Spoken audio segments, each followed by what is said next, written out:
Hello, church. On another rainy morning, I just want to say you're awesome. And I'm so excited about this Sunday as we continue through the life of David. And it's Palm Sunday. Palm Sunday is the beginning of Holy Week. It's the triumphant entry of Jesus. Everyone is yelling Hosanna.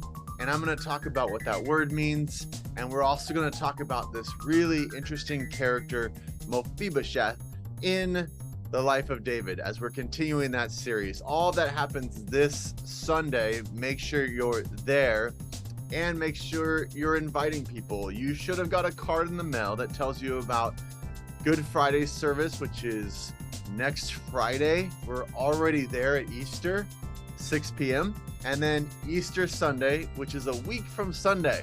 8 a.m., 9:30, and 11 a.m. And it's going to be amazing. So take that card, go to your neighbor's house, say, did you get this card? Go to your local store, hardware, whatever, your workplace, where you have fun, and say, did you get this card in the mail?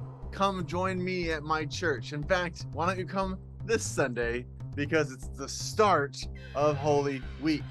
A couple of things you're going to notice in the newsletter is there is a women's simulcast coming at the end of April. Sign up for that. There's a congregational meeting coming up, and there's a Get to Know Us lunch, which is the beginning of our step classes, all coming in this next month. So make sure you're looking through that whole newsletter. And one other thing I put in the newsletter this time was my message on giving. Now, what I've noticed this last month, we have had the highest attendance that we've had in years. Like it's really the attendance, the amount of people showing up, the new people showing up is at our highest level. At the same time, this has been our lowest giving month. And what that tells me is there's probably a lot of new people who have not discovered the joy of giving. And giving is this really cool part of trusting God with our first and our best. It's that first 10% saying, God, I'd rather have 90% of myself and 10% of you in everything I do than trying to do this life 100% by myself.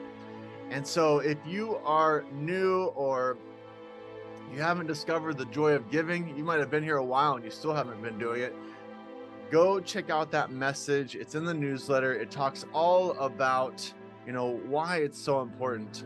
That is a really good message. But I have been studying lately, and the message that I kind of been gravitating towards lately is Proverbs 3, because so many people use Proverbs 3, trust in the Lord in your with all your heart, lean not on your own understanding, in all your ways submit to him and he'll make your path straight. Do not be wise in your own eyes. Fear the Lord and shun evil. So many people, that's like their life verse. And when I grew up, it was my life verse. I loved, it's Proverbs 3, 5 through 7. Everybody knows it, that are church people or God people. I love God. And yet, just beyond that verse, like literally, the next verse is, this will bring health to your body. What will bring health? That was fear the Lord and shun evil. So you first fear the Lord, this first step of God, you're God, I am not. This will bring health to your body and nourishment to your bones. And then it says, one of the first things you should do as you move forward is honor the Lord with your wealth, with the first fruits of all your crops. Then your barns will be filled to overflowing and your vats will brim over with new wine. I love the promise. But I also love the fact that, that's going to be one of the toughest areas of our life, trusting God in finance. And that's why it's mentioned 1,500 times. It's pretty easy to talk about giving because it comes up so often.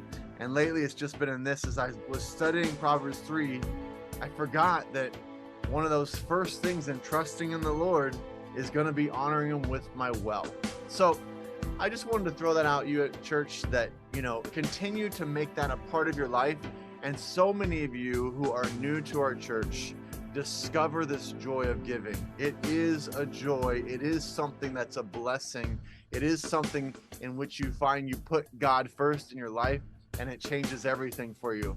You care more. You care about the church more. You care about everything that's happening. You actually start to volunteer and serve more because you find yourself caring more about what happens there. It's an interesting, our life follows what we love. Our life follows what we value and what we cherish and what we work for. And so all of that is connected to how we give. So just a quick message to you to continue to make that a part of your life of this church as well. We love you.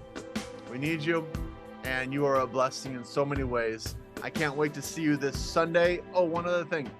Men's breakfast this Saturday, 8 a.m.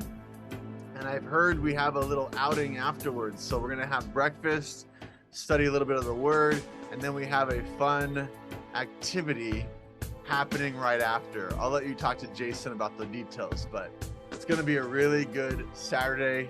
Can't wait to be there, actually. My son's coming. It's going to be fun. So I will see you either Saturday or this Sunday. Have a great week.